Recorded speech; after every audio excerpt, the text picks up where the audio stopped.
देश में इस वक्त ये बहस हो रही है कि क्या कानूनी रूप से एज ऑफ कंसेंट यानी सहमति की उम्र को 18 से घटाकर 16 कर देना चाहिए। भारत में एज ऑफ कंसेंट टाइप की कोई चीज ही नहीं है। ये तो पूरी एक हवाबाजी की क्रिएशन अभी पिछले कुछ सालों से शुरू की गई है, ये कहते हुए कि बहुत सारे इसमें बच्चों को गलत तरीके से सजा दी जा रही है।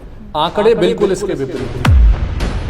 सिर्फ फिजिकल डेवलपमेंट क्राइटेरिया नहीं है सेक्स के लिए तैयार होने का।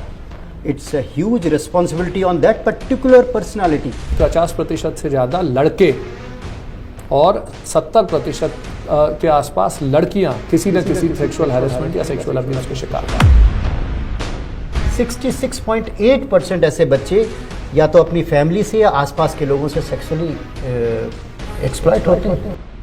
देश की राजधानी में पिछले 10 साल में 81,000 केस हैं जहां कॉम्पनसेशन नहीं दिया गया रेप और पॉक्सो का। और दिल्ली हाई कोर्ट में जब ये बात आई, उन्होंने संज्ञान लिया और उसके बाद आगे जब उसकी रिसर्च की गई, सब महिलाओं ने, बच्चों ने मना कर दिया, हमारी ज़िंदगी ख़त्म हो चुकी है, हम नहीं करना चाहते अब कोर्ट कचहरी के चक्कर। कि जब किसी बच्चे के साथ कोई ऐसा अप्राकृतिक कार्य होता है, बच्चा हो बड़ा हो कोई भी हो, समाज उसे आउटकास्ट करता है, अपराधी को नहीं करता।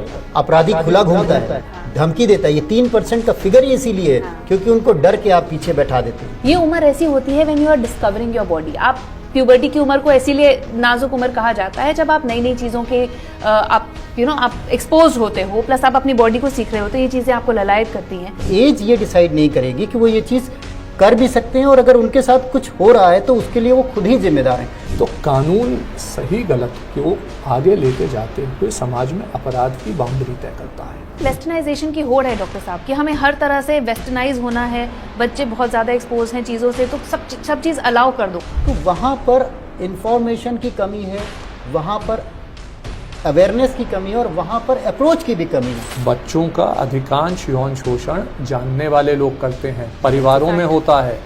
बच्चों को ये कैपेसिटी ही नहीं है कि वो आगे आके अपनी बात कहें, किससे कहेंगे? जरूरी है लोगों को कानून के बारे में जानना। किसी भी बहस, किसी भी पिटिशन से पहले कानून को जानिए। भारत में वयस्क यानी अडल्ट कहलाने की उम्र है 18 साल। सामाजिक तौर पर यह उम्र है जब व्यक्ति खुद के लिए और अपने भविष्य के लिए फैसले लेने में सक्षम हो जाता है। सामाजिक और मनोवैज्ञानिक आधार पर उन्हें कानूनी रूप से ये अधिकार दिया जाता है। सवाल यह है कि क्या 18 साल से पहले यानी 16 साल की उम्र से बच्चों को यौन संबंध बनाने का अधिकार दिया जाना चाहिए? देश में इस वक्त ये बहस हो रही है कि क्या कानूनी रूप से एज ऑफ कंसेंट यानी सहमति की उम्र को 18 से घटाकर 16 कर देना चाहिए। ये मुद्दा न केवल कानूनी ढांचे से संबंधित है बल्कि सामाजिक, सांस्कृतिक और नैतिक आयामों को भी छूता है। वर्तमान में पॉक्सो एक्ट 2012 के तहत भारत में सहमति की उम्र 18 वर्ष निर्धारित की गई है। इसका मतलब है कि 18 वर्ष से कम की आयु में किसी भी व्यक्ति के साथ यौन संबंध, चाहे वो सहमति से हो, कानूनी अपराध माना जाता है। लेकिन क्या ये कानून जमीनी हकीकत के साथ तालमेल बैठा पाता है? और इस विषय पर बात करने के लिए मेरे साथ डॉक्टर प्रशांत जैन हैं, जो कि एसोसिएट डायरेक्टर हैं यूरोलॉजी के PSRI हॉस्पिटल में, और साथ ही हमारे साथ भुवन रिबू जी भी मौजूद हैं, जिन्होंने बहुत ज्यादा काम किया है बच्चों के अधिकारों को लेकर। एक वरिष्ठ वकील हैं और मानवाधिकार कार्यकर्ता भी हैं। इन्होंने just right for children JRC नाम की एक संस्था की स्थापना की है, जो कि भारत, नेपाल, केन्या, अमेरिका में भी 250 से ज्यादा साझेदार संगठनों के साथ काम कर रही है और एक वैश्विक कानूनी नेटवर्क बना है। बच्चों की सुरक्षा और अधिकारों के लिए काफी काम किया है भुवन जी ने, तो उनसे भी आज हम बात करेंगे और इस पहलू पर और जानकारी लेने की कोशिश करेंगे। भुवन जी, एज ऑफ कंसेंट 18 से 16 करनी चाहिए, ये सवाल उठ रहा है। अभी एज ऑफ कंसेंट क्या है, क्या थी पहले, इसकी कुछ हिस्ट्री भी बताइए। सबसे पहले तो ये समझना बहुत ज़रूरी है कि भारत में एज ऑफ कंसेंट टाइप की कोई चीज़ ही नहीं है। बच्चे की उम्र क्या है? 18 वर्ष। और बच्चे की सहमति या असहमति का तो सवाल ही नहीं है। और बच्चे के साथ यदि किसी भी तरह का यौन संबंध बनाया जाता है या यौन आचरण होता है, सेक्सुअल इंटरकोर्स, सेक्सुअल असॉल्ट, कोई भी चीज़ होती है, तो उसको रेप माना जाएगा या पॉक्सो के तहत उसको अपराध माना जाएगा। ये भारत का कानून कहता है, जो बच्चों की सुरक्षा के लिए है। अभी मैं सुन रहा था जब आप ये बात कह रहे थे कि एज ऑफ कंसेंट कम करने की बात हो रही है, तो एज ऑफ कंसेंट तब होगी जब एज ऑफ कंसेंट होगी। अच्छा। अपराध की परिभाषा है 18 वर्ष, कंसेंट की परिभाषा नहीं है 18 वर्ष। और यह भी समझना बहुत जरूरी है कि अगर बच्चा, कोई भी बच्चा अपनी खुद के बयान ये नहीं दे रहा कि मेरे साथ किसी ने यौन आचरण किया, सेक्सुअल अब्यूज किया या सेक्सुअल इंटरकोर्स किया, तो ऑफेंस कहां से बना? बात तो तब होगी ना जब बच्चे की स्टेटमेंट आती है। क्या बच्चे को यौन संबंध बनाने का अधिकार दिया जाए? ये बात आपने एक सेंटेंस कहा था, वो अधिकार बच्चे के पास है, लेकिन क्या बड़ों को अधिकार दिया जाए कि इसके आधार पे बच्चों के साथ बलात्कार कर लिया जाए? वो अधिकार बड़ों के पास नहीं है। उस पे कानून, और उस पे कानून बच्चों की सुरक्षा के लिए है, जो कहता है कि कोई बड़ा वयस्क छोटे बच्चों के साथ शादी के नाम पे, प्रेम के नाम पे, किसी भी और झांसा देने के नाम पे सेक्सुअल इंटरकोर्स या सेक्सुअल असॉल्ट नहीं कर सकता। तो ये बच्चों की सुरक्षा है। अब मान लीजिए कि एक 18 वर्ष से कम आयु की लड़की का एक 18 वर्ष से कम आयु के लड़के के साथ प्रेम संबंध हो गया। जो ये बात हम सुन रहे हैं एडोलेसेंट रिलेशनशिप की, रोमांटिक रिलेशनशिप की, रोमियो जूलियट लॉ की, कोई यहाँ पे मोहब्बत का दुश्मन समाज का ठेकेदार नहीं है। कोई नहीं चाहता कि इस तरह की बात की जाए कि कानून बच्चों के प्रेम में अड़चन पैदा करे। 16 साल की लड़की है, 16 साल का लड़का है। अगर लड़की अपनी तरफ से जाके ये नहीं कह रही कि उसके साथ क्या हुआ है, किसी भी तरह का कोई भी मैं कह रहा हूं काम हुआ है, तो वो तो अपराध माना ही नहीं जाएगा। बच्ची अगर किसी के साथ प्रेम संबंध में घर से भाग गई तो ये क्या ऑफेंस है? यह है किडनैपिंग का ऑफेंस।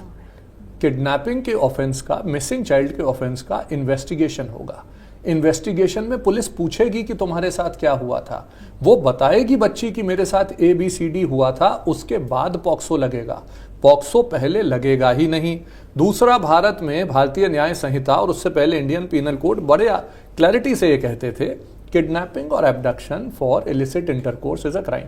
यानी किसी भी बच्चे के साथ अगर उसको मैं अगवा कर लूं, मैं उसको बहला फुसला के किडनैप कर लूं, और किस पर्पस के लिए? इलिसिट इंटरकोर्स के लिए, तो मैं वैसे भी 10 साल की सजा पाऊंगा। तो पॉक्सो का उससे कोई संबंध ही नहीं था। ये तो पूरी एक हवाबाजी की क्रिएशन अभी पिछले कुछ सालों से शुरू की गई है, ये कहते हुए कि बहुत सारे इसमें बच्चों को गलत तरीके से सजा दी जा रही है। आंकड़े बिल्कुल इसके विपरीत हैं। एक तरफ तो इस तरह के केस हो रहे हैं कि दिल्ली में एक बच्ची को एक आदमी ने बहलाया, फुसलाया, भगा के ले गया। माता पिता की तरफ से भी सोचिए, मेरी बेटी कोई बहला फुसला के ले गया वर्सेस मेरी बेटी भाग गई, इसके बीच का एक पूरा का पूरा समाज का एक दायरा है जिसमें जब बेटी भागती है तो हम ब्लेम कर रहे हैं बेटी को, हम कह रहे हैं तुम्हारी गलती है, तुम भाग गए। जब कोई भगा के ले जाता है तो हम कह रहे हैं तुम अपराधी हो, तीसरा आदमी। तो दिल्ली में इस तरह का केस हुआ, लड़की को एक आदमी भगा के ले गया। फरीदाबाद में बच्ची की रिकवरी हुई। बच्ची ने जो है बाहर आके कहा कि मेरे को इन्होंने इस तरह से लेके गए थे, 3 दिन तक मुझे यहाँ ज़बरदस्ती रखा, मैंने जो है फ़ोन किया अपनी एक फ्रेंड को, किसी तरह मुझे यहाँ से बचाओ। तब ये बात पूरी हुई। पुलिस ने अपना काम बहुत ही अच्छे तरीके से किया, आदमी को अरेस्ट कर लिया। बच्ची ने कहा इन्होंने मेरे साथ बार बार गलत संबंध बनाए। इस मुकदमे को लोअर कोर्ट में आदमी को 10 साल की सजा हो गई, होनी भी चाहिए, बड़ी कॉमन सेंस की बात है। हाई कोर्ट ने इसको बाइज्जत बरी कर दिया, ये कह के कि बच्ची का ये कहना कि गलत संबंध बनाए थे ये बलात्कार नहीं होता। ये कह के कि बच्ची ने अगर ये कहा कि मेरा इससे पहले से फोन पे बातचीत हो रही थी 6 महीने से, 8 महीने से, तो इसका मतलब ये है कि ये रोमांटिक रिलेशनशिप का, प्रेम का मामला है, बच्ची जो है अपनी मर्जी से गई थी उसके साथ, ये कंसेंशुअल है। तो कंसेंट को हमने बच्चों के बलात्कार का एक बहाना बना दिया और कचहरियों ने बना दिया। इसके खिलाफ तो अब सुप्रीम कोर्ट में हम लोग आए हैं और देख रहे हैं क्या किया जाए। तो एक तरफ ये है, दूसरी तरफ आंकड़े ये कहते हैं पॉक्सो के भारत में 2.5 लाख से ज्यादा मुकदमे आज लंबित हैं। अभी 5 साल से ज्यादा लगेंगे अगर पुराने केसों का ही निपटारा करना चाहें तो। लंबित केसेस में अभी आज की डेट में जो सजाएं हुई हैं वो हुई हैं मात्र 10,000 केसों में, यानी 3% का हमारा आंकड़ा है कन्विक्शन का। उसमें जो 16 से 18 के बीच की सजा हुई है वो हुई है 3200 केसेस में, यानी 1.5% का आंकड़ा है हमारा सजाओं का। अंग्रेजी में एक कहावत होती है कि let 100 guilty go scot free but 1 innocent should not be punished. यानी आप 100 गुनहगारों को छोड़ दीजिए लेकिन आपको एक इनोसेंट को, बेगुनाह को सजा नहीं देनी। तो हमने क्या कर दिया आज समाज ने? हमने ये कर दिया कि हम एक बेगुनाह को न सजा देने के नाम पे 100 चाइल्ड रेपिस्ट को छोड़ रहे हैं। गुनहगार कोई आम गुनहगार नहीं है, ये वो है जो हमारे बच्चों के रेप कर रहे हैं बाहर निकल के, चाहे बेल के नाम पे कर रहे हो, चाहे शादी के नाम पे कर रहे हो, चाहे ट्रैफिकिंग के नाम पे कर रहे हो। तो ये लोगों को सजा दिलाने के लिए पॉक्सो बना था। पॉक्सो भारत का प्राइमरी लॉ है, उसको वाटर डाउन करना, उसको विदर डाउन करना, उसको कमजोर बनाना किसी भी तरह से बच्चों की सुरक्षा के साथ नाइंसाफी ही नहीं है, बल्कि अपने आप में गुनाह है। क्रिमिनल है, सही बात है, क्रिमिनल है। तो बहुत ही इंटरेस्टिंग ये कॉन्वर्सेशन जा रहा है कि एज ऑफ कंसेंट जैसी कोई चीज है ही नहीं। बच्चों के ऊपर ये दायित्व क्यों डाला जाए कि आप हाँ या ना करें? ये समाज की जिम्मेदारी है, जैसे अभी हम पहले भी बात कर रहे थे of the record. Prashant ji, आपसे भी मैं जानना चाहूंगी, 16 साल की उम्र, इवन 18 समझ लीजिए, अगर हम ये कहें कि बच्चा प्यूबर्टी जल्दी हिट कर देते हैं, वो एक अलग मसला है, बट क्या वो फिजिकली, इमोशनली, मेंटली इतने स्ट्रांग होते हैं कि वो डिसीजन अपने आप ले सकें कि this is the right age जब मैं सेक्सुअल एक्ट करने के लिए तैयार हूं और इसके लिए किसी को भी कानूनी दायरे में आने की जरूरत नहीं है? बच्चे इतने रेडी होते हैं? मैं एक यहाँ सवाल से शुरू करना चाहूँगा। हम सब के घर में बच्चे हैं, क्या हम अपने घर में 16 साल के बच्चे को सेल्फ सफिशिएंट मानते हैं? क्या हम इस सोसाइटी में रह रहे हैं जिस सोसाइटी में हम उसे पैसे देके कह देते हैं कि जाओ कार खरीद लो, उसे कह देते हैं कि जाओ, होते हैं बच्चे स्कूल में 10th या 11th में होंगे ये बच्चे। ऑब्वियसली 16 साल की उम्र अगर हम देखें तो एक एग्जाम जब कोई ऑफिशियली भी 17 साढ़े 17 साल पे वो 12th क्रॉस करता है तो वो एंट्रेंस एग्जाम में एलिजिबल होता है जाने के लिए। दूसरी चीज, क्या एज किसी भी काम को करने का एक सर्टिफिकेट है? ड्राइविंग को ले लीजिए, एक एज लिमिट है हमारे यहाँ ड्राइविंग की कि इससे पहले आप ड्राइविंग नहीं कर सकते। क्या उसके बाद पिताजी अपनी कार की चाबी बच्चे को दे देते हैं कि बेटी जाओ कार चलाओ या बेटा जाओ कार चलाओ? No, there is a training for that. तो यहाँ मैं लीगल एस्पेक्ट में नहीं जाना चाहता, एक्सपर्ट हमारे साथ बैठे हुए हैं, लेकिन मैं ये जरूर कहना चाहूँगा कि सिर्फ फिजिकल डेवलपमेंट क्राइटेरिया नहीं है सेक्स के लिए तैयार होने का। It's a huge responsibility on that particular personality. और एक और चीज़, सेक्स बाकी दूसरी चीज़ों की तरह इकलौती चीज नहीं है जो एक व्यक्ति के साथ होती। It is different from the rest of the things, rest of the acts, because it's a couple act. आप ध्यान दें, जो एक्चुअल सेक्स है, वर्चुअल सेक्स की मैं बात नहीं कर रहा, बट एक्चुअल सेक्स एक कपल एक्ट है। अब कपल एक्ट में दोनों लोगों की कंसेंट होनी चाहिए, वो एक अलग कानूनी मुद्दा है, बट दोनों लोगों को मेंटली प्रिपेयर होना है।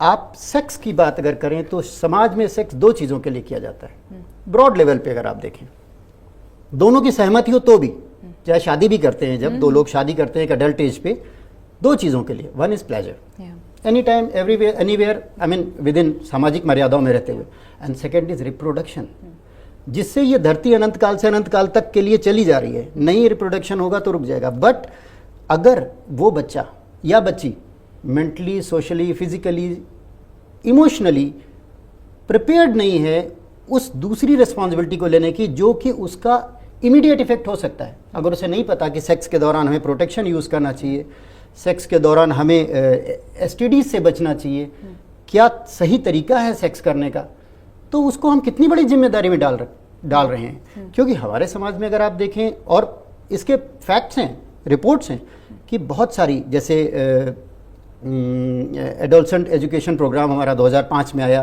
बाद में एक और प्रोग्राम 2018 में आया, तो इन सब के इम्प्लीमेंटेशंस की तैयारी की गई, कोशिश भी की गई, लेकिन उन्हीं के साथ फाइल्स लगी हुई हैं ये कहते हुए कि बहुत कम इम्प्लीमेंट हो पा रहा है, एक्सेप्टेंस बहुत कम है, पेरेंट्स अपने बच्चों तक से बात नहीं करते, टीचर्स मना कर देते हैं कि भाई सेक्स के बारे में हम बात नहीं करेंगे। ये सब चीज़ें ऐसी हैं। स्कूल में ये सारे क्यूरिकुलम आते हुए भी हम सिर्फ पैड डिस्ट्रीब्यूशन तक सीमित हैं। बच्चियों को बच्चों से अलग करके, बच्चियों को उनकी उस एज ग्रुप में प्यूबर्टी के बारे में, हाइजीन के बारे में और पैड के बारे में बता के हम इतिश्री कर लेते हैं। लेकिन सेक्स के लिए हम उन्हें खुला छोड़ना चाहते हैं। कल अगर कोई बच्चा प्रेग्नेंट होता था जो वो नहीं चाहता, उसकी जिम्मेदारी कौन लेगा? क्या यही समाज लेगा जिसने उन्हें 16 साल पे इसके लिए खड़ा किया? और एक और चीज़, हम ये कहते हैं कि ठीक है, किसी से कहते हैं भाई सुधर जाओ, वो नहीं समझता, या कहते हैं कि सीख लो, नहीं झुकता, तो हम कहते हैं समय तुम्हें सिखा देगा। क्यों वो 2 साल हम उनका सीखने के लिए कम कर रहे हैं? एक इतनी बड़ी सामाजिक जिम्मेदारी को लेने के लिए कि हम 18 से उठा के उन्हें 16 पे खड़ा कर रहे हैं, और उसके बाद उन चीज़ों के लिए उन्हें आगे। लास्ट में प्यूबर्टी की जो बात थी, वैसे यहाँ पे नहीं, आज प्यूबर्टी नेचुरल नहीं है। आप देखें कितना केमिकल अडल्ट्रेशन हो रहा है हमारे दूध का, फूड का, हर चीज़ में केमिकल्स डाल के, हार्मोन्स डाल के दूध प्रोड्यूस किया जा रहा है। तो बच्चे का नेचुरल नैसर्गिक जो हार्मोनल डेवलपमेंट है वो हमने ज़बरदस्ती सोसाइटी से खींच के अडल्ट्रेशन की वजह से गलत तरीके से उन चीज़ों को उगा कर पैदा करके उन बच्चों तक पहुंचाया है, जिससे उनकी पुबर्टी जल्दी अचीव हो रही है। उसके लिए हम ये नहीं कह सकते कि नाउ शी इज़ और ही इज़ फिजिकली प्रिपेयर्ड। ये तो हम जबरदस्ती, हो सकता है कल प्यूबर्टी 12 ही साल भी अटेन हो जाए, हो सकता है 8 पे भी अटेन हो जाए, तो क्या हम उन्हें 8 या 10 साल पे सेक्स के लिए छोड़ देंगे? So this is my point, I think here we have to consider. मैं थोड़ा सा डॉक्टर साहब की बात में ऐड करना चाहूँगा। ये जो आज हम बात कर रहे हैं इसका प्यूबर्टी से संबंध ही नहीं है, इसका अपराध से संबंध है। क्योंकि बिल्कुल क्योंकि प्यूबर्टी की एज मान लीजिए 12 साल है, और 12 साल हम तो नहीं कह रहे कि आपको हम अलाउ कर देंगे किसी तरह का इस तरह का सेक्सुअल इंटरकोर्स करना। 16 करने के पीछे कोई लॉजिक नहीं है। ये नहीं है कोई कि 16 ही क्यों, 15 क्यों नहीं, 14 क्यों नहीं। हम समाज देश को किस दिशा में लेके जाना चाहते हैं ये हमारा फैसला है। कानून लोगों की इच्छा शक्ति के प्रतिबिंब होते हैं, और कानून ही अपराध की डेफिनेशन तय करते हैं, लोगों के अधिकारों की नहीं करते। मैं फिर वही बात कहूँगा, बच्चा चाहे 12 का हो, चाहे 13 का हो, चाहे 15 का हो, चाहे 16 का हो, जब तक वो अपने मुंह से नहीं कहता, जब तक वो प्रेग्नेंट हो ही नहीं जाता, तब तक ये बात नहीं आ सकती। अभी हमारे पास एक केस आया थोड़े दिन पहले, डॉक्टर साहब 16 साल की बच्ची जी, और प्रेग्नेंट हो गई, सो कॉल्ड लव अफेयर है, लड़की अपने मुंह से कह रही है मेरा इससे प्रेम संबंध है और इस आदमी के साथ जो है मैं शादी करना चाहती हूँ। आदमी कितने साल का था? 45, शादीशुदा 3 बच्चों का बाप। बच्ची अगर किसी ने बहला ली तो उसको समझाने की जिम्मेदारी सरकारों की है। उड़ीसा हाई कोर्ट ने कह दिया कि ये अगर कंसेंट का मामला है तो रेप का केस नहीं लग सकता, इसे क्वॉश कर दिया जाए। बच्चों की सुरक्षा को हमने धता बता दिया। 16 साल की उम्र में हमने कहा कि अगर कुछ हमारे पर्सनल लॉज अलाउ करते हैं बाल विवाह, तो बाल विवाह को हमने कह दिया कि ये जायज़ है। क्योंकि और ये गलत है, ये इंटरप्रिटेशन भी गलत है, ये लीगली भी गलत है, ये मॉरली भी गलत है। लेकिन मैं कहूँगा जब कानूनी क्लियर है उस पर, तो एक जो हमारी प्यूबर्टी की समझ है वो हमारी एक्सपेरिमेंट की समझ तो हो सकती है, वो हमारी अपराध की समझ नहीं हो सकती। 15 साल से 15 साल के बच्चे का अगर कोई संबंध है, जैसा डॉक्टर साहब ने कहा कपल का, तो कोई उसमें कुछ नहीं कर सकता। जब 15 साल की बच्ची का 25 साल के उसके टीचर के साथ संबंध होता है, तब समाज की जिम्मेदारी है ना उसकी सुरक्षा के लिए आगे आए, तभी कानून लगते हैं। तो ये एक डिस्टिंक्शन बहुत ज़्यादा ज़रूरी है। और दूसरा ये समझना ज़रूरी है कि 18 से 16 की बहस करने का कोई औचित्य नहीं है, क्योंकि उसके पीछे कोई आर्ग्यूमेंट नहीं है। हम ऐसे ही कह रहे हैं 16, हम 15 भी कह सकते थे, हम 14 भी कह सकते थे। कल 16 हो गई और उसके बाद हम इस पे बहस करने लगे कि 14 साल में लोग एक्सपेरिमेंट कर रहे हैं, आपको अलाउ करना चाहिए। हम अपने बच्चों के लिए, भविष्य के लिए कैसे भारत का, कैसे समाज का निर्माण करना चाहते हैं, बहस इस बात की हो रही है। आप ठीक कह रहे हैं। मतलब अब आपकी बात सुन के मुझे लग रहा है शायद हम लोग कानून को समझ नहीं पाए, हम इस बहस में अटक के रह गए कि 15 से 16 ठीक है कि नहीं है, हमारा सामाजिक ढांचा क्या कहता है। जबकि मैं आपसे जानना चाहूंगी ये बहस शुरू कैसे हुई कि जैसे इंदिरा जयसिंह जी हैं जिन्होंने पिटीशन डाली है, वो ये कह रहे हैं क्लोज टू एज, मतलब ये 2 साल 16 से 18 साल के जो बच्चे हैं वो सफर कर रहे हैं। उन्होंने एक आंकड़ा भी दिया कि 181% जो है केसेस बढ़ गए हैं क्योंकि आपने 18 कर दी है। तो ये बातें कहाँ से आ रही है जब कंसेंट जैसी कोई चीज ही नहीं है, अपराध की बात हो रही है। मैं बहुत ही विनम्रता से इंदिरा जयसिंह जी मैडम के साथ असहमति व्यक्त करना चाहता हूँ। अपराध की रिपोर्टिंग ये नहीं होती कि अपराध बढ़ रहा है, ये समझ ही नहीं है इसका मतलब कि अपराध क्या है। 2012 में जब तक हमने पॉक्सो बनाया नहीं था तो भारत का कानून 2 धाराओं पे निर्धारित था। एक थी 354 सेक्सुअल असॉल्ट, दूसरी थी 376 रेप। इसके बीच में कुछ नहीं था। तो sexual assault with an intent to क्या कहते हैं, ये to attack the modesty of a woman. एक महिला की, किसी भी उम्र की महिला की मॉडेस्टी को अटैक करने के लिए कोई सेक्सुअल असॉल्ट करे तो ये एक अपराध था, और बाद में सीधा रेप था। रेप मतलब पीनल वजाइनल सेक्सुअल इंटरकोर्स। 2012 में हमने सबसे पहले कहा कि इसकी परिभाषा बदलो, चाहे इंसर्शन हो किसी बॉडी के पार्ट का, फिंगर का हो, ऑब्जेक्ट का हो, किसी और चीज़ का हो, ओरल सेक्सुअल इंटरकोर्स हो, इस तरह की चीज़ों को रेप की परिभाषा में लाओ। ये पॉक्सो ने किया। सेक्सुअल असॉल्ट की परिभाषा बदलो, ये पॉक्सो ने किया। बाद में निर्भया कांड के बाद पूरा देश सड़कों पे आया गुस्से में, तब जाके रेप की परिभाषाएं बदली, आईपीसी बदली, नए ऑफेंसेस आए। आज से करीब 60 साल पहले एक ऐसा केस आया जिसमें सुप्रीम कोर्ट ने यह कहा कि 6 महीने की बच्ची की कोई मॉडेस्टी नहीं होती, तो यदि उसको किसी ने गलत तरीके से इनअप्रोप्रिएटली टच किया है और रेप नहीं किया, पीनल वजाइनल सेक्सुअल इंटरकोर्स नहीं किया, तो वो अपराध नहीं है। हम कानूनों को बढ़ावा देके, सख्त बना के उन बच्चों की सुरक्षा की दिशा में आगे बढ़े हैं। तो ये तो एक बहुत क्लियर बात है। दूसरा, अब हमने जब कानून बनाया 10 साल पहले, तो उस कानून में जब नए अपराध बने तो ऑटोमेटिकली रिपोर्टिंग बढ़ी। उससे पहले भारत सरकार की एक रिपोर्ट थी कि 50% से ज़्यादा लड़के और 70% के आसपास लड़कियां किसी न किसी सेक्सुअल हैरेसमेंट या सेक्सुअल अब्यूज के शिकार हैं। एक महिला भारत में यह बता दे कि उसने जो है सड़क पे पब्लिक ट्रांसपोर्ट यूज किया हो और उसका किसी ने सेक्सुअल हैरेसमेंट न किया हो, और रिपोर्टिंग कितनी होती है? लगभग न के बराबर। तो मैं पहले तो ये बहुत विनम्रता पूर्वक कहना चाहता हूं कि अपराध का बढ़ना या अपराध की रिपोर्टिंग का बढ़ना, नंबरों का बढ़ना अपराध का बढ़ना नहीं होता। दूसरा, रिपोर्टिंग नहीं हो रही, अपराध का सामने आने जैसा है, सामने आने जैसा है। दूसरा, एक मैं बहुत अच्छा एग्जाम्पल भारत का दूंगा जिसमें भारत विश्व गुरु है आज बच्चों की सुरक्षा में। यहीं आपके नोएडा में 2006 में निठारी का केस हुआ था, जब बच्चे गायब हुए थे। निठारी के गायब बच्चों की एफआईआर नहीं दर्ज हो रही थी, क्योंकि मिसिंग चाइल्ड भारत में कोई ऑफेंस नहीं होता था। ये आपकी मैं उसमें एफर्ट्स में आया है। मैंने उसमें मैं एक सबसे पहले कंप्लेनेंट्स में से भी एक था, और बाद में मैंने एक रिसर्च को लीड किया। करीब 4 साल तक हमारे पास संसाधन नहीं होते थे, पैसे नहीं थे, कैसे पता करो भारत में कितने बच्चे गायब हो रहे हैं। तो आरटीआई में हम जो है 10-10 रुपए की आरटीआई डाल के पूछते थे थाने के लेवल पे कि थानेदार बता दे कि भाई कितने बच्चे गायब हुए, और फिर हम एनसीआरबी से नापे। तो 2003 में भारत में लगभग 45,000 बच्चे गायब हुए और लगभग 3,000 एफआईआर कटी।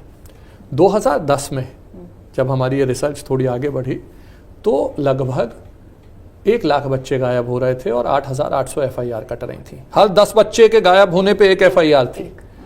हम सुप्रीम कोर्ट आए, सुप्रीम कोर्ट में हमने कहा हो क्या रहा है।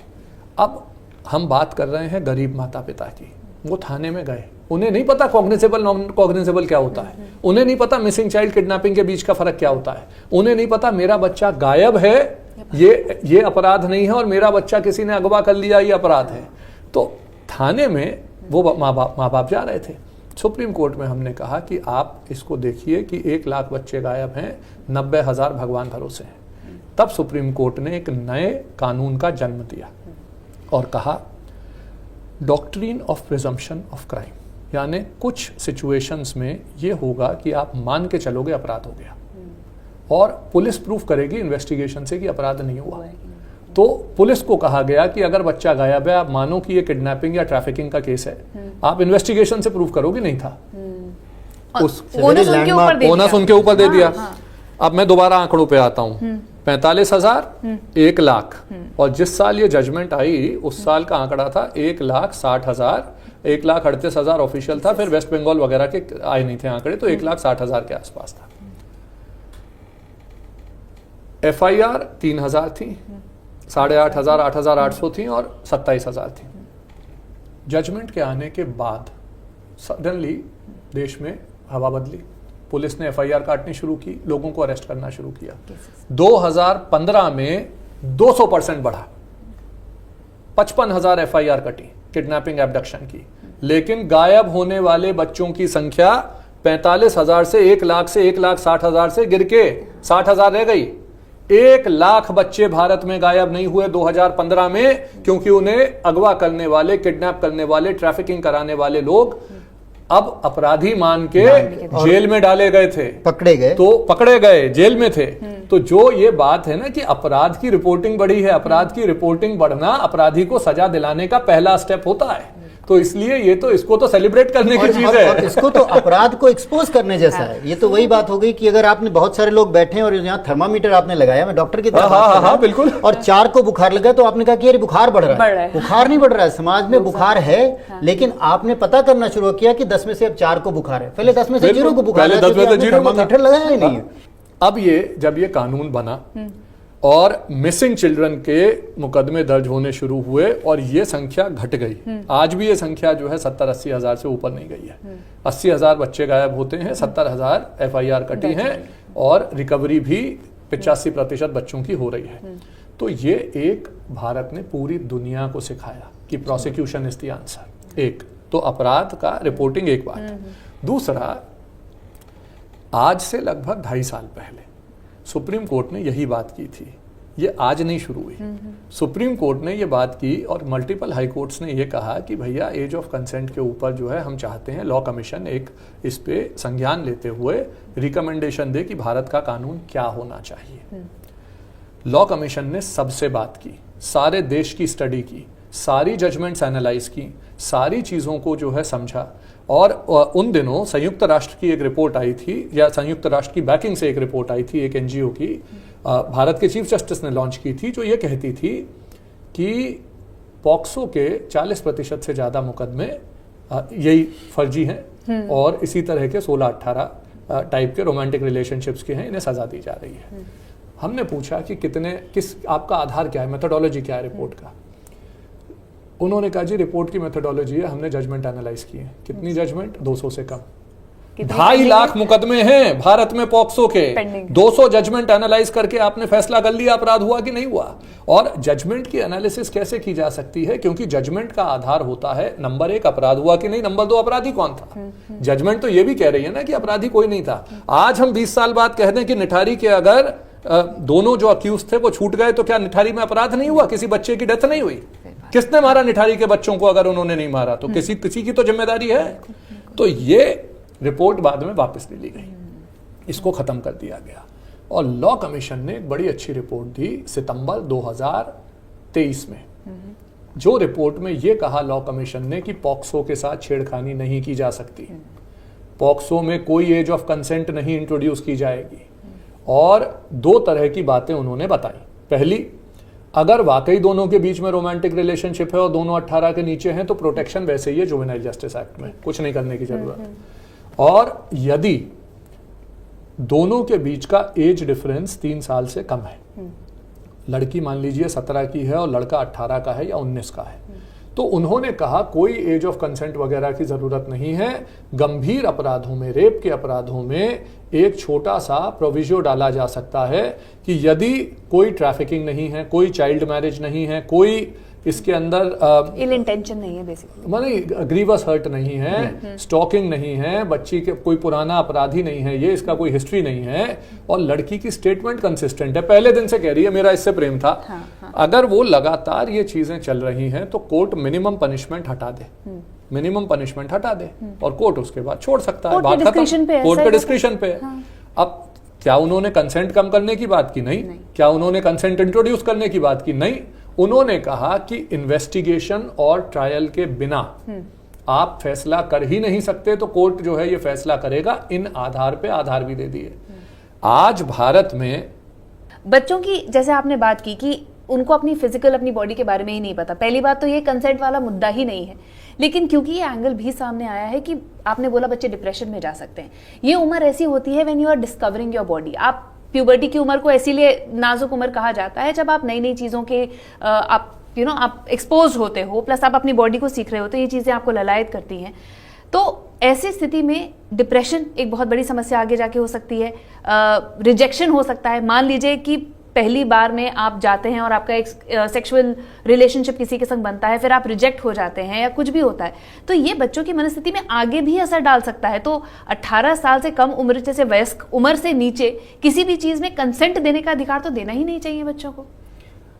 बिल्कुल सही है ये बात। मैं इसमें इसको इस तरह से कहूँगा कि कंसेंट सिर्फ, जैसा विभू जी ने कहा कि कंसेंट हमारे समाज में उनकी सुरक्षा के लिए, या ये एक लॉ एज का जो बार बनाया गया उनकी सुरक्षा के लिए, लेकिन उनकी समझ को निर्धारित करने के लिए नहीं है।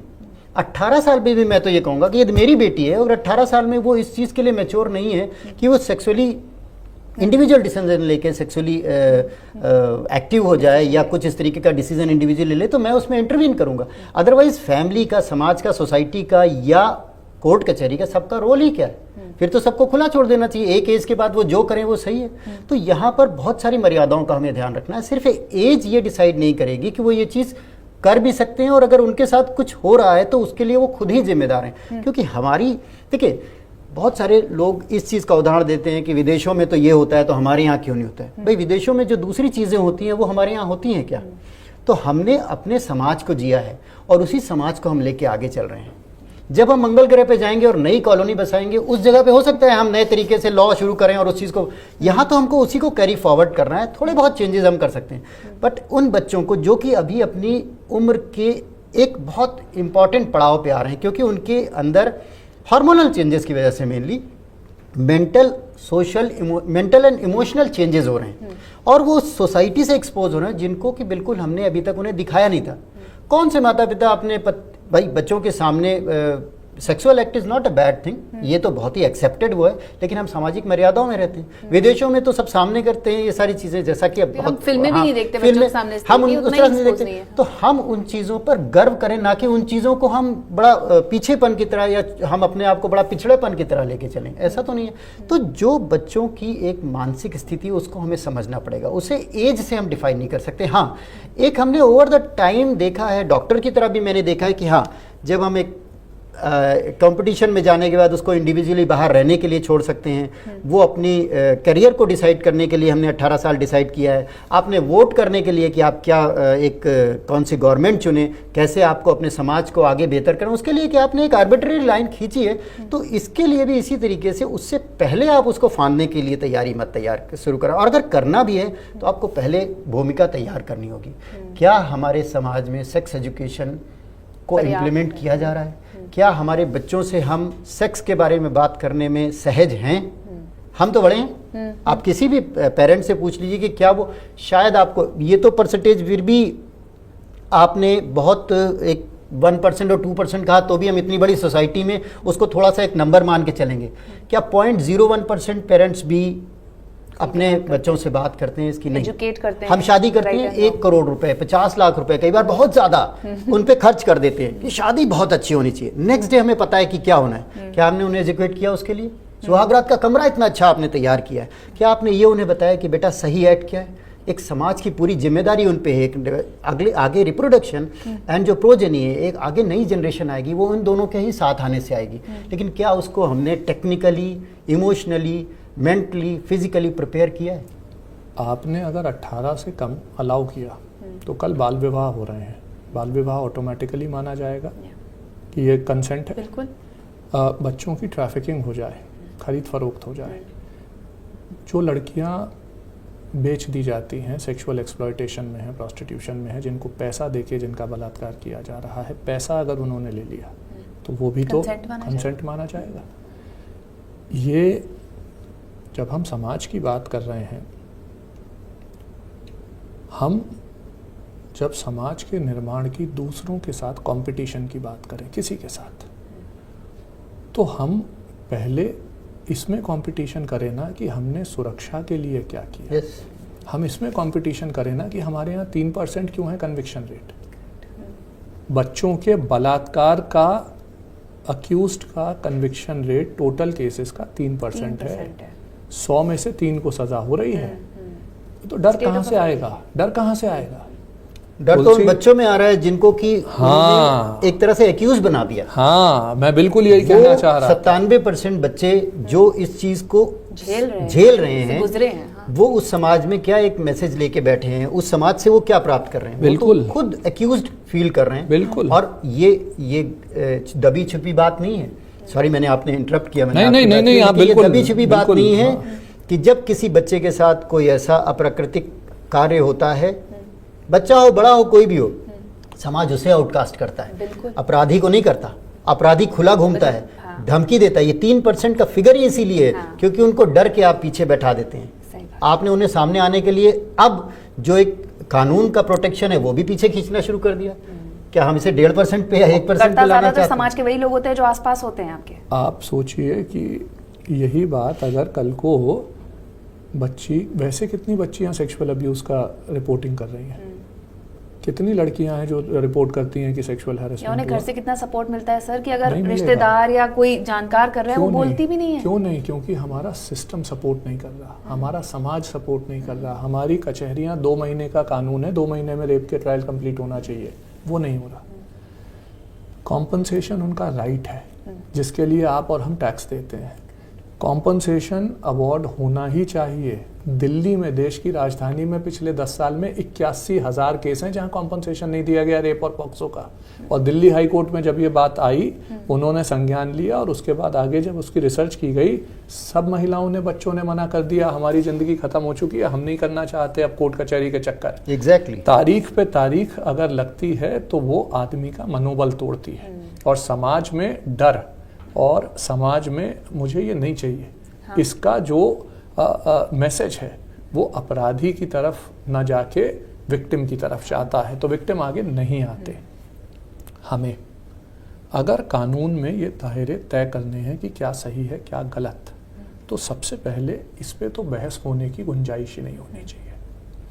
अगर हमको लग रहा है कि ये कानून गलत है तो भी उसका तरीका वो है जो कि लॉ कमीशन 3 साल पहले दे चुका। आज इंदिरा जयसिंह मैडम कोई नई बात नहीं कर रही।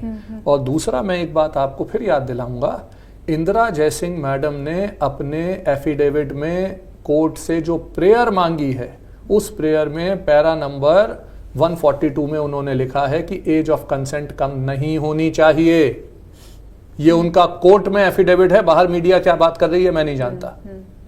तो कोर्ट का एफिडेविट जब ये कह रहा है कि एज ऑफ कंसेंट कम नहीं होनी चाहिए, तो बात, बहस शुरू कहां से हो रही है? सही बात है। मुझे लगता है हमारी बहस जो है ना, एज ऑफ कंसेंट कम होनी चाहिए नहीं, एज ऑफ कंसेंट इंट्रोड्यूस भी होनी चाहिए कि नहीं, ये होनी चाहिए, है ना, यही होनी चाहिए। एग्जैक्टली। तो भुवन जी, आपने बहुत काम किया है तस्करी के लिए, बच्चों की तस्करी के लिए किया है आपने। बाल विवाह मुक्त भारत 2030 तक होगा, इसमें आप बहुत बड़ा योगदान दे रहे हैं। इस तरीके की अगर कोई कानून आ जाता है या कोई क्लॉज आ जाता है, अब तो मैं ये कहूंगी कि इंट्रोड्यूस हो जाता है, कितना पीछे चले जाएंगे हम? बहुत।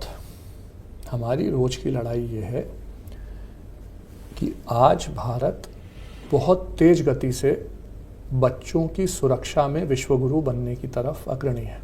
मैंने अभी मिसिंग चिल्ड्रन का डेटा बताया आपको। न केवल हमने उसको रोक दिया बल्कि रिवर्स कर दिया। 1 लाख बच्चे आज भारत में गायब नहीं होते क्योंकि कानून इतनी सख्ती से इन्फोर्स हो रहा है। अमेरिकी सरकार की एक रिपोर्ट है, ट्रैफिकिंग इन पर्सन्स रिपोर्ट कहते हैं, दुनिया की सबसे बड़ी रिपोर्ट है मानव दुर्व्यापार ट्रैफिकिंग पे। 30 देशों ने उसमें डेटा नहीं दिया, भारत, चीन, कई लोगों ने नहीं दिया। 2023 की उसकी रिपोर्ट थी कि पूरी दुनिया में 45,000 बच्चों को ट्रैफिकिंग से छुड़ाया गया और लगभग 18,848 मुकदमे दर्ज किए गए, शुरू किए गए, न के बराबर। 2024-25 में हमारे संगठनों ने, साथियों ने, just rights for children network के जो साथी हैं, उन्होंने इस साल लगभग 38,000 मुकदमे किए और 55,000 बच्चों को ट्रैफिकिंग से छुड़ाया। पूरी दुनिया ने जो मिलके किया है, 180 देशों ने, उससे ज्यादा काम भारत ने अकेले किया है, दुगना ज्यादा। एक तो ये अचानक पीछे चला जाएगा क्योंकि आप उसको लीगलाइज कर दोगे, आप ये कह दोगे, कानूनी प्रोटेक्शन दे दोगे कि आप बच्चों को, अगर मैंने पैसा दे दिया तो कंसेंट हो गई, हर मुकदमे में बयान यही आएंगे। और डीले, जो ट्रायल में डीले है, वो डीले डिफेंस की टैक्टिक होती है, वो प्रोसिक्यूशन की नहीं होती। क्यों डीले करना है? क्योंकि आज गुस्सा है, 6 महीने बाद थोड़ा कम होगा, 2 साल बाद और कम होगा, 5 साल में ये बिल्कुल ही थका जाएंगे, तब इनको किसी तरह धमका के, पैसे देके, कुछ करके बयान बदल दिया जा सकता है। एक। दूसरा, बाल विवाह मुक्त भारत। पूरी दुनिया में भारत में 1/3 जो पूरी दुनिया की बाल विवाह की समस्या है, भारत में 1/3 है। ये एक व्यू पॉइंट है, देखने का नजरिया है। 23%, 24% बच्चियों की शादी यहाँ हो गई थी। आज से 3 साल पहले बाल विवाह मुक्त भारत अभियान शुरू हुआ ग्रास रूट्स पे। पिछले साल भारत सरकार ने बाल विवाह मुक्त भारत को अपनी एक फ्लैगशिप कैंपेन की तरह लॉन्च किया 27 नवंबर को। 25 करोड़ से ज्यादा लोगों ने एक दिन में शपथ ली कि हम भारत को बाल विवाह से मुक्त करेंगे। दुनिया का सबसे बड़ा मोबिलाइजेशन था। कभी किसी विषय पे इतने लोग एक साथ इकट्ठे ही नहीं हुए जितने पिछले साल भारत सरकार ने इकट्ठे कराए और सबसे एक शपथ दिलवाई। और ये तो भारत तो फिर भगवान राम का देश है, रघुकुल रीत सदा चली आई, प्राण जाए पर वचन न जाए। तो सबने वचन लिया कि मैं जो है बाल विवाह के खिलाफ करूंगा। नतीजा ये हुआ कि 2 साल में 3,75,000 से ज्यादा बाल विवाह रोके गए। अब बाल विवाह सबसे ज्यादा कब होते हैं? 15, 16, 17 की उम्र में। अचानक आप एक दिन में लीगलाइज कर दोगे कि ये है। तीसरा, जो अभी डॉक्टर साहब ने बड़ी अच्छी बात की कि हम शादी से पहले उनको बता नहीं रहे। अरे अगर हम बाल विवाह कर रहे हैं, किसी बच्चे की शादी करने जा रहे हैं, तो हम ये समझ नहीं रहे कि जिस बात को हम सेलिब्रेट कर रहे हैं वो बच्चे का शाम को होने वाला बलात्कार है। जो बच्ची के साथ कल जो इन्होंने जिक्र किया कि अगर हम उसको सेक्स एजुकेशन नहीं दे रहे तो जो होगा वो तो बलात्कार है, रेप है। भारत के लॉ में रेप है। तो इसलिए हम लॉ को पीछे ले जाने की बात कर रहे हैं। और यदि हमें, मैं फिर रिपीट करूंगा कि अगर सुरक्षा ही देनी है तो उसका तरीका ये नहीं है जो बहस का तरीका है। उसका तो बहुत सिंपल सा सॉल्यूशन ये है कि आप मिनिमम पनिशमेंट को हटा के ये कह सकते हैं जहां पे बच्ची की स्टेटमेंट कंसिस्टेंट हो, कोई ट्रैफिकिंग नहीं है, कोई दुर्व्यापार नहीं है, कोई अपराध नहीं है, कोई ग्रीवस हर्ट नहीं है, कोई हैरेसमेंट नहीं है, कुछ नहीं है। और बच्ची कह रही है कि यार मैं इसके साथ, शादी तब भी अलाउड नहीं है, लेकिन बच्ची ने कहा कि मुझे गलत बताया गया, या हम लोगों के ऊपर माता पिता का दबाव था, या किसी समाज के किसी आदमी ने रिपोर्ट कर दी है, तो मैं नहीं करना चाहती मुकदमा। वहां पे और एज गैप ज्यादा, और एज गैप 3 साल से कम, 3 साल से ज्यादा ना हो, और एक दूसरे को 2 साल से जानते हैं। ये नहीं कि आज इंस्टाग्राम पे मिले और कल जाके बात हो रही है। तो ये जहां पे हो रहा है वहां पे ये बहुत आसान है करना ये, लेकिन जो बहस हो रही है वो गलत दिशा में हो रही है। एक रीसेंट रिपोर्ट मैंने पढ़ी, उसमें ये लिखा था और बड़ी सही लाइन लिखी हुई थी। Because of see we are celebrating our strength by population and also we are defeated by it. हमें इससे हार कभी क्योंकि अनफॉर्चुनेटली उसमें ये लाइन लिखी हुई थी कि भारत सोर्स, ट्रांजिट और डेस्टिनेशन तीनों है चाइल्ड ट्रैफिकिंग का। बिल्कुल। क्यों? क्योंकि आपके पास इतना कुछ है। आपको पता कितने लोग, कितने बच्चे जो 10 साल से 19 साल के हैं, करोड़ों की संख्या में they are on the streets. सही है। तो ऐसे बच्चों का सेक्सुअल एक्सप्लॉयटेशन, फिगर्स हैं जो रिपोर्ट्स हैं, 66.8% ऐसे बच्चे या तो अपनी फैमिली से या आसपास के लोगों से सेक्सुअली एक्सप्लॉयट होते हैं। उनकी बात कोई तब नहीं सुनता। तो अगर हम इन सिचुएशंस में और लॉ को लूज कर देंगे, ढीलापन कर देंगे, तो ये संख्याएं पहले हमें इनको कम करना होगा, उसके बाद फिर लॉ को आप रिलैक्स करिए। सोशल फैब्रिक भी बहुत ज्यादा मैटर करता है सर। मैम, सोशल फैब्रिक के साथ वही जो डॉक्टर साहब ने कहा 66% में मान रहा हूँ कि किसी रिपोर्ट में आई बात। 3 करोड़ बच्चे स्ट्रीट पे हैं, 66% बताइए कितने होते हैं? 1 करोड़ 80 लाख। ठीक है। सरकारी रिपोर्ट थी 12 लाख बच्चियां जो हैं वो कमर्शियल सेक्सुअल एक्सप्लॉयटेशन में थी 20 साल 15 साल पहले। अब वो संख्या कुछ कम घटी बढ़ी होगी। एक दिन में अगर उनका 5 आदमी रेप कर रहे हैं तो देश में दिन में 50 लाख रेप हो रहे हैं। सेक्सुअल अब्यूज हो रहा है 1 करोड़ 80 लाख बच्चों का। हम बात कर रहे हैं किसकी सुरक्षा की? 3200 लोगों की।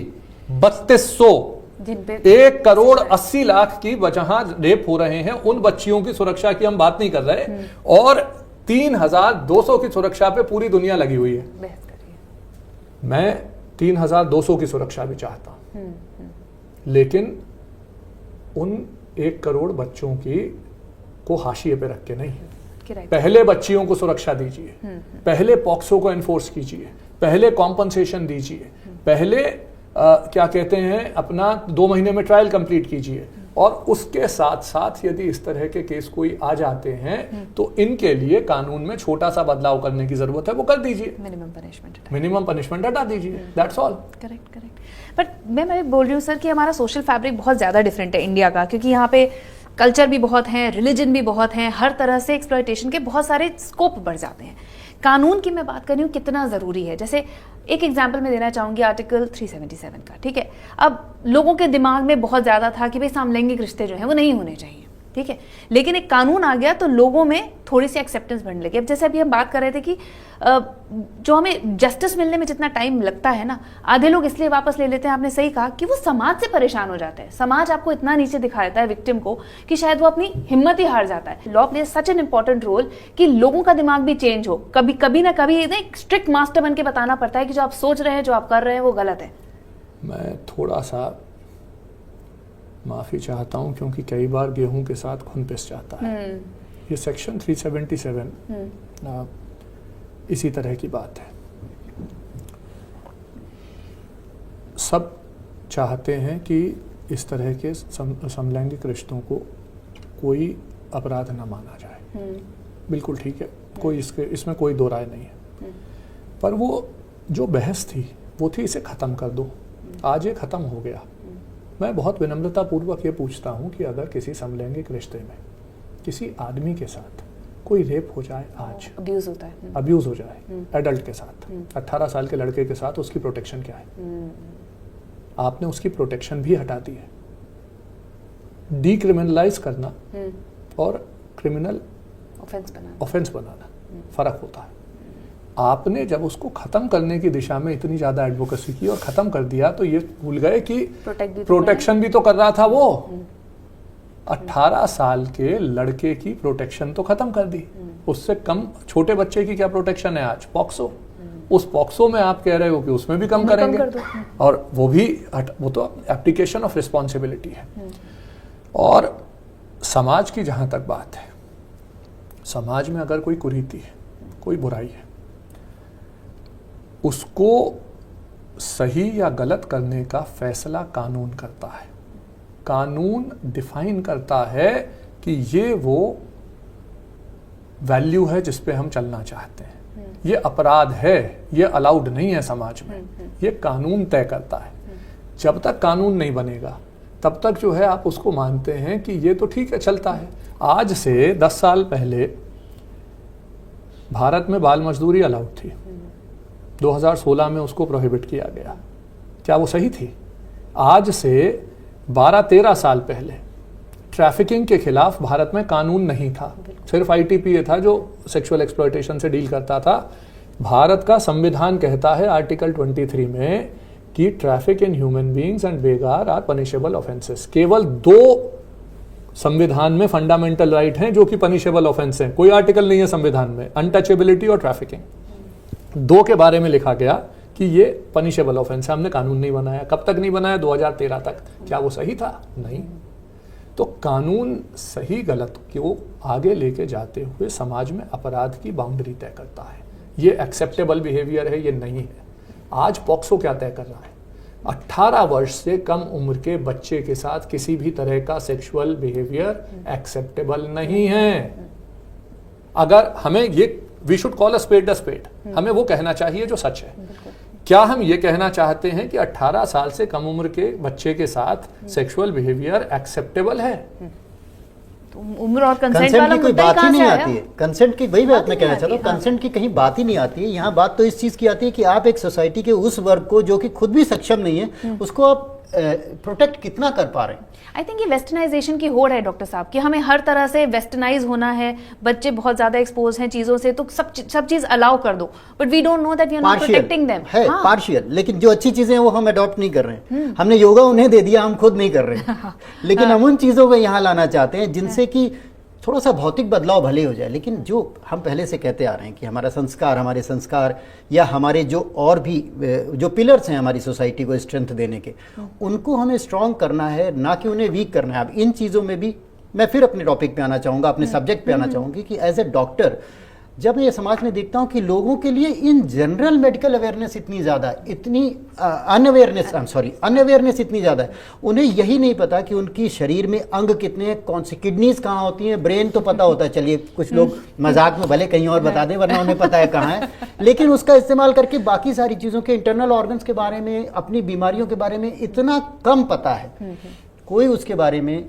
अपने आप को अवेयर नहीं कर रहा है। तो इन सारी चीज़ों की अवेयरनेस को दिए बगैर अगर आप उन्हें ये डिसीजन दे दे कि नहीं दवा जाके खा लो तुम, इज इट राइट और रॉन्ग? तो यहाँ भी बच्चों को जो उस बड़े ही वल्नरेबल जोन में है, वो अभी वो सीख ही रहे हैं सोसाइटी में, जहाँ पे भी डिफाइंड नहीं है कि क्या करोगे तो क्या सीख जाओगे। बड़ा वक्त लगता है कई बार एक ही चीज़ को। हमारे यहाँ डिफरेंसेस हैं, टायर 1, टायर 2, टायर 3 सिटीज़ हैं। आप पेरीफेरी में चले जाइए, उन्हें तो ये भी नहीं पता, मतलब दे डोंट नो कि आप अपने आप को अगर कोई प्रॉब्लम भी हो रही थी किससे मिलना है, कितने दिन में आपको ये पता चलना चाहिए कि आप बीमार हैं, या कैसे आप आगे उस चीज़ पे बढ़े। तो वहाँ पर इंफॉर्मेशन की कमी है, वहाँ पर अवेयरनेस की कमी है, और वहाँ पर अप्रोच की भी कमी है। तो पहले हमें ये स्ट्रेंथन करना होगा, रेदर देन कि हम इन चीज़ों को सामने ले आए, ये प्रॉब्लम को और बढ़ाएंगी। आप एक और लास्ट चीज़ में कहूँगा कि मान लीजिए आप सेक्स की कंसेंट को आप जो भी अप्लाई करके 16 कर दें या 18 भी मान लीजिए रहने दें, क्या आपने एबॉर्शंस के लॉ को स्ट्रेंथन किया है? क्या आपने राइट टू एबॉर्शन दिया है उन लोगों को, उन बच्चियों को जिनको कि अनलॉफुली प्रेग्नेंट कर दिया गया? अगर 16 साल की उम्र में कोई कंसीव कर लेती है तो उसके प्रोटेक्शन के लिए क्या आपने कोई ऐसे रूल्स बनाए हैं कि अगर ऐसा कुछ हो जाए तो उनके लिए कौन सोसाइटी कैसे उनको, उस फैमिली के लिए तो बहुत ही शर्म की बात हो जाती है, वो बच्ची भी एक दबाव में रहती है, बहुत सारी समस्याएं जो आप और हम देखते रहते हैं, यहाँ डिफाइन नहीं कर सकते उसको, बट हम सब समझते हैं कि वो क्या प्रॉब्लम्स फेस कर रही हैं। तो जब वो परिपक्व नहीं है, ना स्वयं से ना समाज उनका साथ खड़ा हो रहा है उन प्रॉब्लम्स में आने पे, जो कि सेक्स के बाद हो सकता है, तो क्या ये ज़रूरी है कि नहीं इन चीज़ों को की तरफ से आंख मूंद के हम सिर्फ उन्हें सेक्स करने के लिए आगे ढकेल दें? तो तुम तैयार हो? मेरा सवाल ये। आपने अवेयरनेस की बात करी, मैं दर्शकों को बताना चाहूंगी कि भुवन जी ने बहुत काम किया है चाइल्ड प्रोटेक्शन राइट के लिए। जैसे कि आपने कहा कि किडनैपिंग और गुमशुदगी की रिपोर्ट पहले दर्ज ही नहीं होती थी, अब अनिवार्य कर दिया गया है आपकी एफर्ट्स की वजह से कम FIR दर्ज होनी ही होनी है। हम ट्रैफिकिंग की बात कर रहे थे भुवन जी, इतनी मेहनत से आपने कम से कम यूनाइटेड नेशंस के जो वहाँ पे जो लॉज हैं उसके बराबर इंडिया को लेकर आए हैं। तो सॉरी आप कुछ कह रहे थे, बट मैं एक क्वेश्चन जरूर आपसे पूछना चाहूंगी, कितना इंपॉर्टेंट है कि इसके बारे में जानकारी दी जाए? ये थोड़ा सा अनफॉर्चुनेट है कि हम बात तब करते हैं जब कोई मसला आता है, लेकिन education to kids about their laws, their rights, उनके क्या अधिकार है, ये बच्चों को पता होना चाहिए स्कूल से। सवाल ये है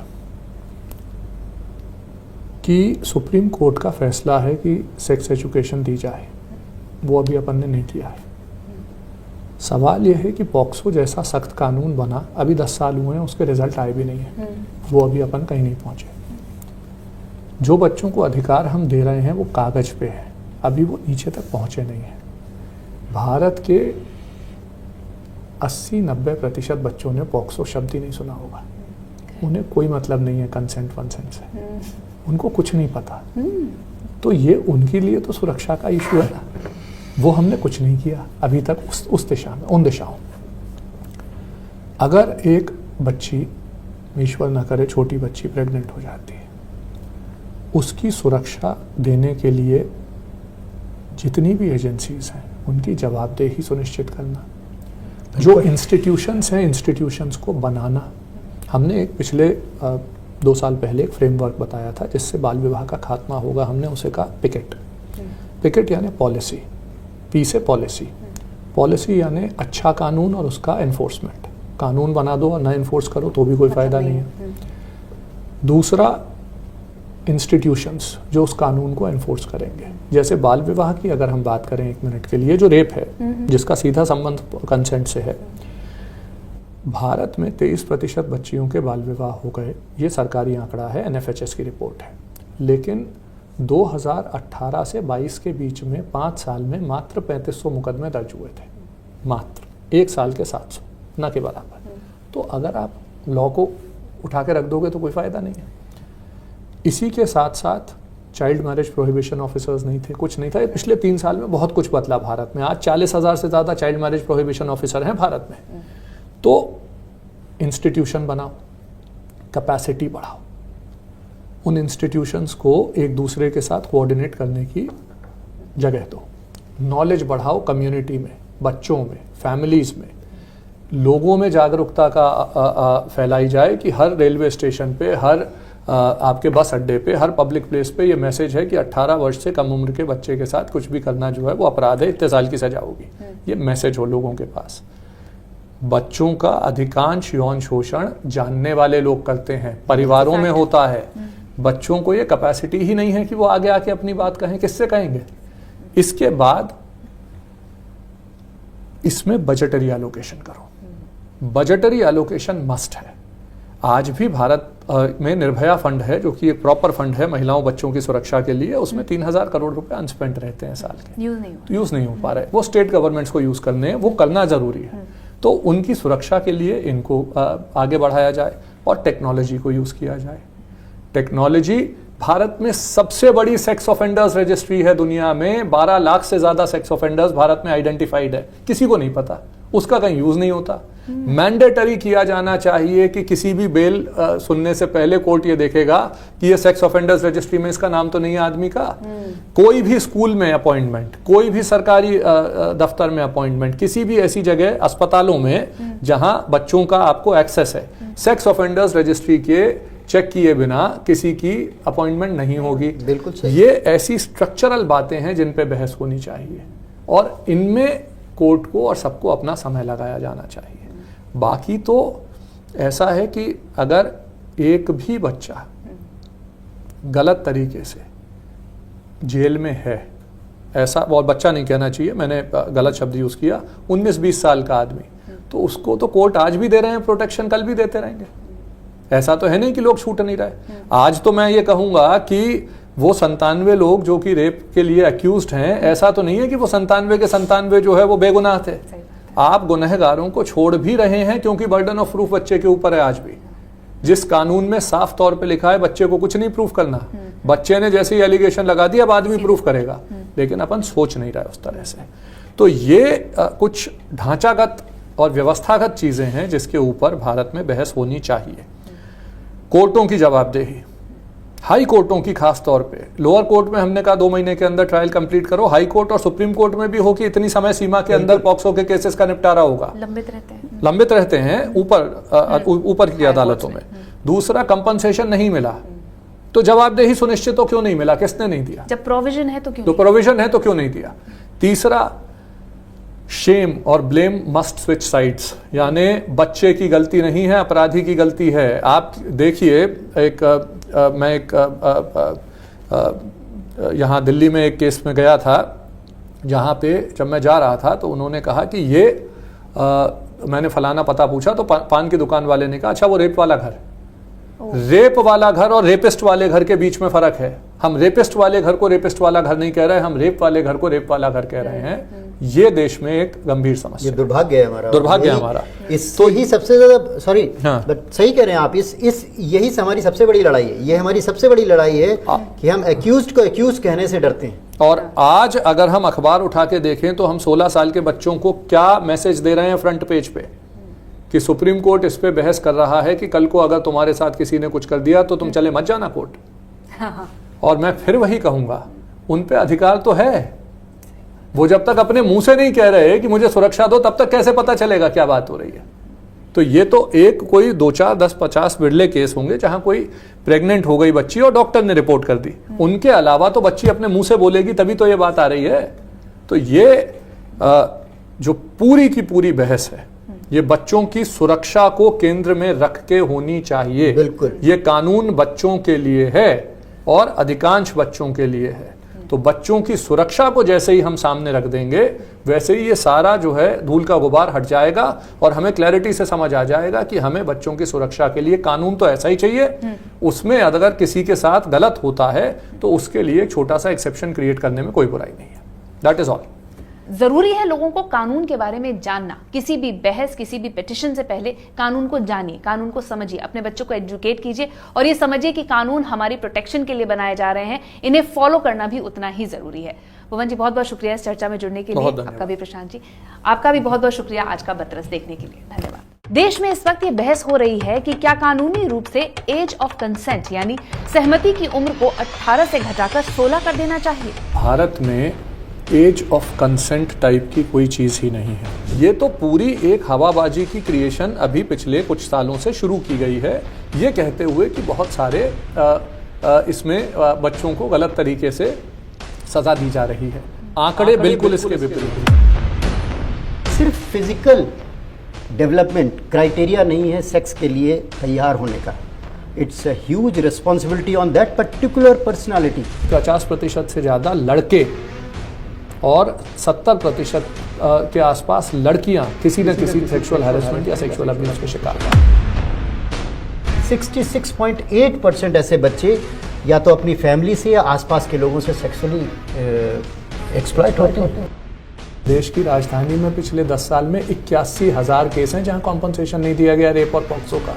और दिल्ली हाई कोर्ट में जब ये बात आई, उन्होंने संज्ञान लिया और उसके बाद आगे जब उसकी रिसर्च की गई, सब महिलाओं ने, बच्चों ने मना कर दिया, हमारी ज़िंदगी ख़त्म हो चुकी है, हम नहीं करना चाहते अब कोर्ट कचहरी के चक्कर। कि जब किसी बच्चे के साथ कोई ऐसा अप्राकृतिक कार्य होता है, बच्चा हो बड़ा हो कोई भी हो, समाज उसे आउटकास्ट करता है, अपराधी को नहीं करता। अपराधी खुला घूमता है, धमकी देता है। ये 3% का फिगर ही इसीलिए है क्योंकि उनको डर के आप पीछे बैठा देते हैं। ये उम्र ऐसी होती है when you are discovering your body. आप प्यूबर्टी की उम्र को इसीलिए नाजुक उम्र कहा जाता है जब आप नई नई चीज़ों के आप आप एक्सपोज होते हो, प्लस आप अपनी बॉडी को सीख रहे हो, तो ये चीज़ें आपको ललायत करती हैं। एज ये डिसाइड नहीं करेगी कि वो ये चीज़ कर भी सकते हैं, और अगर उनके साथ कुछ हो रहा है तो उसके लिए वो खुद ही जिम्मेदार हैं। तो कानून सही गलत को आगे लेके जाते हुए समाज में अपराध की बाउंड्री तय करता है। वेस्टर्नाइजेशन की होड़ है डॉक्टर साहब कि हमें हर तरह से वेस्टर्नाइज होना है, बच्चे बहुत ज़्यादा एक्सपोज हैं चीज़ों से, तो सब चीज़ अलाउ कर दो। तो वहाँ पर इंफॉर्मेशन की कमी है, वहाँ पर अवेयरनेस की कमी है, और वहाँ पर अप्रोच की भी कमी है। बच्चों का अधिकांश यौन शोषण जानने वाले लोग करते हैं, परिवारों में होता है। बच्चों को ये कैपेसिटी ही नहीं है कि वो आगे आके अपनी बात कहें, किससे कहेंगे? जरूरी है लोगों को कानून के बारे में जानना। किसी भी बहस, किसी भी पिटिशन से पहले कानून को जानिए। भारत में वयस्क यानी अडल्ट कहलाने की उम्र है 18 साल। सामाजिक तौर पर यह उम्र है जब व्यक्ति खुद के लिए और अपने भविष्य के लिए फैसले लेने में सक्षम हो जाता है। सामाजिक और मनोवैज्ञानिक आधार पर उन्हें कानूनी रूप से ये अधिकार दिया जाता है। सवाल यह है कि क्या 18 साल से पहले यानी 16 साल की उम्र से बच्चों को यौन संबंध बनाने का अधिकार दिया जाना चाहिए?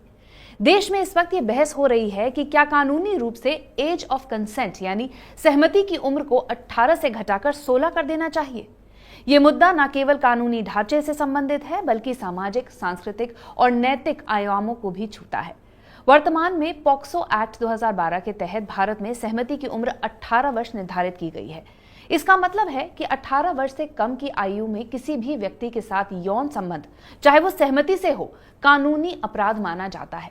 लेकिन क्या ये कानून जमीनी हकीकत के साथ तालमेल बैठा पाता है? और इस विषय पर बात करने के लिए मेरे साथ डॉक्टर प्रशांत जैन हैं, जो कि एसोसिएट डायरेक्टर हैं यूरोलॉजी के PSRI हॉस्पिटल में, और साथ ही हमारे साथ भुवन रिबू जी भी मौजूद हैं, जिन्होंने बहुत ज्यादा काम किया है बच्चों के अधिकारों को लेकर।